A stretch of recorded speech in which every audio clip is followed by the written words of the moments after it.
ഈ ഹേമ കമ്മിറ്റി റിപ്പോർട്ടും നടിമാരുടെയൊക്കെ വെളിപ്പെടുത്തലൊക്കെ വന്നപ്പോൾ ഈ വിവാദങ്ങളൊക്കെ വന്നപ്പോൾ പൃഥ്വിരാജ് പറഞ്ഞ വാക്കുകളുണ്ട്. ഞാൻ സുരക്ഷിതമാക്കാം എന്ന് എനിക്ക് നിങ്ങളോട് ഇന്ന് പ്രോമിസ് ചെയ്യാൻ കഴിയുന്നത് എനിക്ക് ചുറ്റുമുള്ള വർക്ക് സ്പേസ് മാത്രമാണ്. എന്നിട്ട് പൃഥ്വിരാജ് സംവിധാനം ചെയ്ത മോഹൻലാൽ ചിത്രം ബ്രോ ഡാഡിയിൽ താരങ്ങളടക്കം താമസിച്ചിരുന്ന സ്റ്റാർ ഹോട്ടലിൽ വെച്ച് ലൈംഗിക പീഡനത്തിനിരയായെന്ന വെളിപ്പെടുത്തലുമായി ജൂനിയർ ആർട്ടിസ്റ്റ്. പരിചയമുള്ളവരെ തന്നെ വഞ്ചിക്കുന്നത് നല്ലതാ. 2023 ഹൈദരാബാദ് പോലീസ് ഇതുമായി ബന്ധപ്പെട്ട ഇവർ പരാതി നൽകിയിരുന്നു. സംഭവം നടന്ന ശേഷം പൃഥ്വിരാജിന്റെ മാനേജറോടക്കം പരാതി പറഞ്ഞിട്ടും എമ്പുരാൻ എന്ന ചിത്രത്തിന്റെ ആദ്യ ഷെഡ്യൂളിൽ പ്രതിയെ ഉൾപ്പെടുത്തിയെന്നും ആരോപിക്കുന്നു. ഇവിടെ എന്തൊക്കെ ബഹളായിരുന്നു, ഇപ്പൊ എന്തായി? എനിക്ക് ചുറ്റുമുള്ള വർക്ക് സ്പേസ് ഞാൻ സുരക്ഷിതമാക്കും.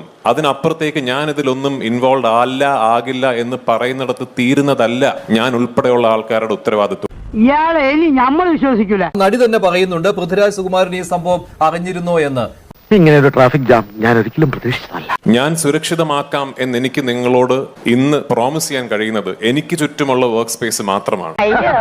പച്ചവെള്ളം ചവച്ചു കുടിക്കണ പഞ്ചപാവ. പൃഥ്വിരാജ് അറിഞ്ഞ പൃഥ്വിരാജ് അതായത് ഈ സിനിമ ഞാൻ കേസ് കൊടുത്ത സമയത്ത് ഞാൻ ആദ്യം ഫെബ്കേനെയാണ് പറയുന്നത്. പക്ഷെ ഫെബ്കേന്ന് എനിക്കൊരു നടപടിയും ഉണ്ടായില്ല. സിനിമയുടെ അസിസ്റ്റന്റ് ഡയറക്ടറായ കൊല്ലം സ്വദേശി മൻസൂർ റഷീദ് മയക്കുമരുന്ന് കലർത്തിയ ശീതളപാനീയം നൽകി മയക്കി ലൈംഗിക പീഡനം നടത്തിയെന്നാണ് ഇവരുടെ ഞെട്ടിക്കുന്ന തുറന്നു പറച്ചിൽ.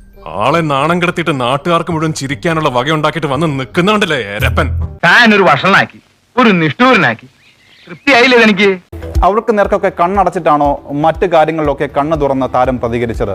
ഈ വിഷയത്തിൽ പൃഥ്വിരാജിന്റെ ഒരു പ്രതികരണം പൃഥ്വിരാജ് നൽകണം. കാര്യം പൃഥ്വിരാജ് അത് പറയാൻ ബാധ്യസ്ഥനാണ്. സിനിമാ മേഖലയിലെ സ്ത്രീ സുരക്ഷ സംബന്ധിച്ച് അമ്മ അടക്കമുള്ള സംഘടനകൾക്ക് വീഴ്ച പറ്റി എന്ന് തുറന്നു പറഞ്ഞ പൃഥ്വിരാജ് സംവിധായകനായ ഒരു ചിത്രത്തിലെ സെറ്റുമായി ബന്ധപ്പെട്ടാണ് ഇത്തരം ഒരു പീഡന പരാതി എന്നതാണ് ശ്രദ്ധേയമായ കാര്യം. ഒരബദ്ധം ആർക്കും പറ്റും. ചിരിയും വരുന്നുണ്ട്, കരച്ചിലും വരുന്നുണ്ട്. ചന്ദ്ര, എനിക്കൊരു സോഡ വാങ്ങിച്ച. ഞാൻ പോകുന്നു. Bye bye.